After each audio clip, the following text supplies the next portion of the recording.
এই গল্পটা অনেক আগেকার। দরিদ্র একটা কবিতা নামের মেয়ে নিজের মায়ের সাথে থাকত। কবিতার মা শরীর খারাপ হওয়ার কারণে কোনো কাজ করতে পারত না, আর এই কারণে তাদের ঘরে খাবারের পয়সাও ছিল না। এই সব দেখে কবিতা কাজের খোঁজে বেরিয়ে যায়, কিন্তু ও কোথাও কাজ পায় না, আর সে অনেক দুঃখিত হয়। হে ভগবান, এবার কি হবে? আমার কাছে তো এত পয়সাও নেই যে আমি কোনো ছোটখাটো ব্যবসা করে নিই। ঘরে খাবারের একটা অন্নও নেই। আমি তো খালি পেট রয়ে যাব, কিন্তু মা, ওনার তো শরীরও ভালো নয়, আর এই অবস্থায় তার খালি পেট থাকা ঠিক নয়। হে ভগবান, এবার কি হবে? তখনই রাস্তায় ও একটা আখের রস বিক্রি করতে থাকা লোককে দেখে। ওকে দেখে সে মনে মনে ভাবতে লাগে, মনে হয় এখানে আমি কোনো কাজ পেয়ে যাব। গিয়ে একটু জিজ্ঞেস করে দেখি। তারপর ও সেই আখের রসওয়ালার পাশে যায়। দাদা, আপনার কাছে আমি কোনো কাজ পাবো? দোকানদার মনে মনে ভাবে, কাজ? এই মেয়েটার কাজের প্রয়োজন, আর আমার চাকরটাও তো এখন নেই। এক কাজ করি, একেই রাখি, এর কাজ হয়ে যাবে আর আমারও। তারপর ও কবিতাকে বলে, তোমায় মেশিনের মধ্যে আখগুলো ঢুকিয়ে রস বার করতে হবে, পারবে তো?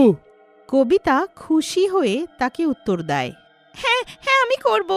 আর তারপর কবিতা তখনই তার দোকানে কাজ করতে বসে যায়, আর আখ মেশিনে দিয়ে সেটার রস বার করে, আর দোকানের মালিক ওটা গেলাসে ঢেলে গ্রাহকদেরকে খাওয়ায়।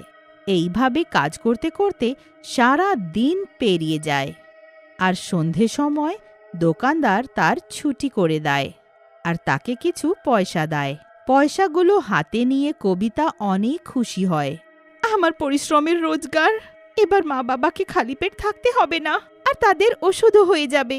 তারপর ও টাকা দিয়ে রেশনের দোকানে গিয়ে একটু রেশন নিয়ে নেয়, আর নিজের মায়ের ওষুধ নিয়ে বাড়ি ফিরে আসে, আর তাড়াতাড়ি রান্না করে নিজের মাকে খাবার খাওয়ায়। এইটা দেখে তার মায়ের চোখে জল ভরে আসে, আর সে চোখে জল ভরে নিজের মেয়ে কবিতাকে বলে, আমিও কেমন দুর্ভাগা মা আছি যে আমার থাকার সত্ত্বেও আমার মেয়েকে কাজ করতে হচ্ছে। মা, কি যে বলো, কেমন কথা বলছো? বাচ্চারা মা বাবার খেয়াল রাখবে না তো কে করবে ওগুলো? আমার অসুখ হলে তুমিই তো আমার খেয়াল রাখো। এবার আমি যে একটু কাজ করে নিলাম তো কি হয়ে গেল? এবার এইসব কথা ছাড়ো তো, আর তাড়াতাড়ি খাবারটা শেষ করো। আগে তুই আমাকে এটা বল যে তুই কোন কাজটা পেয়েছিস। এইটা শুনে কবিতা চিন্তায় পড়ে যায়। যদি মাকে বলে দিই যে আমি আখের রস বার করার কাজ পেয়েছি, তো সে অনেক রাগ করবে, আর আমাকে কাজেও যেতে দেবে না। না না, মাকে কিছু বলবো না। এইসব চিন্তা করে ও নিজের মাকে কিছু না বলার সিদ্ধান্ত নেয়। মা, ওই জমিদারের ঘরে আমি পরিষ্কার করার কাজ পেয়েছি। তবে ঠিক আছে। এবার পরের সকাল, যেই সকাল হয়, কবিতা নিজের বাড়ির কাজকর্ম সারিয়ে তাড়াতাড়ি কাজের জন্য বেরিয়ে যায়, আর দোকানে গিয়ে আখের রস বার করে, আর তার মালিক গেলাসে রস ঢেলে গ্রাহকদেরকে খাওয়ায়। তখনই হঠাৎ মেশিনে আখ ডালার সময় তার দুটো হাত চলে আসে, আর আখের সাথে সাথে তার দুটো হাতই মেশিনের ভেতরে চলে যায়। ও চিৎকার করে, আহ আহ, আমার হাত, আমার হাত! কেউ আমার হাত মেশিন থেকে বার করো! কেউ আমার সাহায্য করো! কবিতার দুটো হাতই মেশিনের ভেতরে ফেঁসে যায়। ও কষ্টে চিৎকার করতে থাকে, আর তার হাত দিয়ে রক্ত বেরোতে থাকে। ও মেশিন থেকে হাত বার করার অনেক চেষ্টা করে, কিন্তু ওটা মেশিনের বাইরে করতে পারে না। কবিতা বেচারি কষ্টে চিৎকার করে বারবার সাহায্যের জন্য ডাকতে থাকে, কিন্তু কেউই তার সাহায্য করতে আসে না। আর দেখতে দেখতে কবিতার দুটো হাতই পুরোপুরি নিষ্পিষ্ট হয়ে যায়।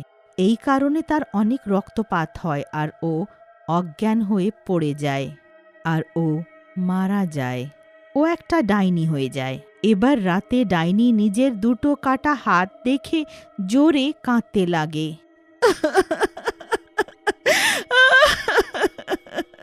আমার হাত, আমার দুটো হাত কেটে গেল।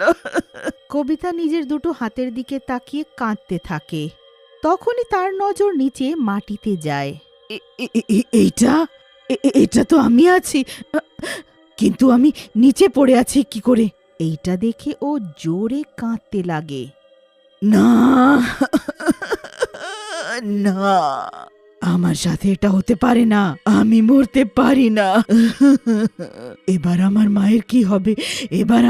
এবার আমি কাউকেই ছাড়বো না। এদের সবার কারণে আমি মারা গেলাম, এবার আমি কাউকেই ছাড়বো না। তারপর হঠাৎ ডাইনিটা জোরে হাসতে লাগে।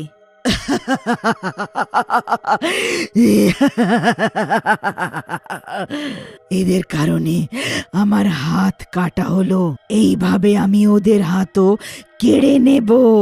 কেটে দেব ওদের হাত। তারপর ওরাও আমার মতন হাত ছাড়া হয়ে যাবে।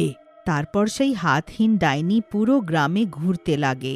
তারপর যেই সকাল হয়, ও নিজের রূপ পাল্টে একটা সুন্দরী মেয়ে হয়ে আখের রস বিক্রি করতে লাগে আর সব গ্রামবাসীদেরকে টাটকা আখের রস খাওয়ায়।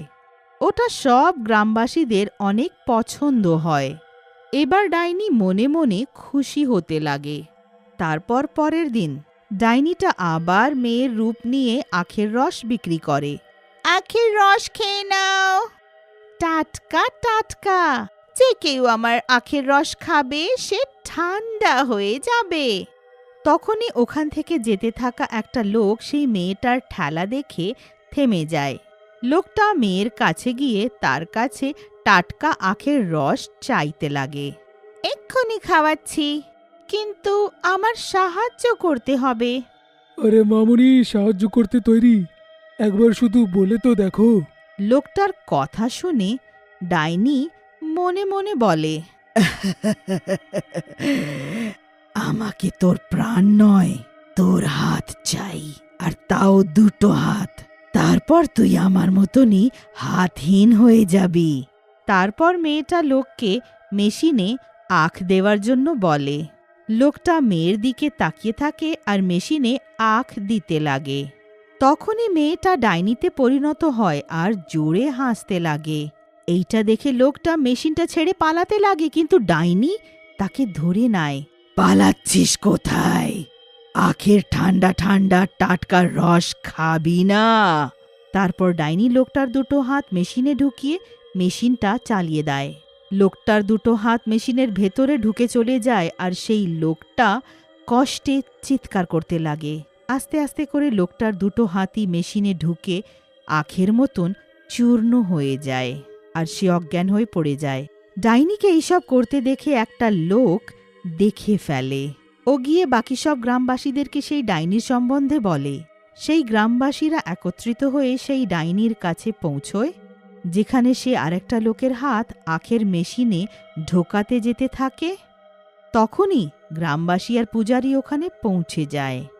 এই পূজারী, আমার রাস্তা দিয়ে সরে যা, নইলে আমি তোর হাতও কেটে ফেলবো। তখন তুই কোথায় ছিলি যখন আমার হাত মেশিনে ঢুকে কেটে গেল?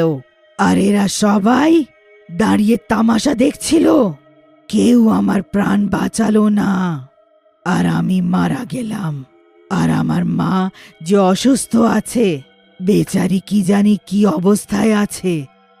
ডাইনিটা যেই সেই লোকটার দুটো হাত কাটতে যেতে থাকে, তখনই পূজারী মন্ত্র পড়ে গঙ্গা জল মেশিনের উপরে ঢেলে দেয়। এটা করতেই ডাইনি পুড়তে লাগে আর তার সাথে সাথে মেশিনও। এই পূজারী, এটা তুই ঠিক করলি না, আমি তোরও দুটো হাত কেটে দেব। আমার শরীর, না না, বাঁচাও বাঁচাও। এইভাবে চিৎকার করতে করতে সেই ডাইনি আর তার মেশিন পুড়ে ভস্ম হয়ে যায় আর সেই লোকটার প্রাণ রক্ষা করা হয় আর সব গ্রামবাসীরা সেই ডাইনির হাত থেকে মুক্তি পায়।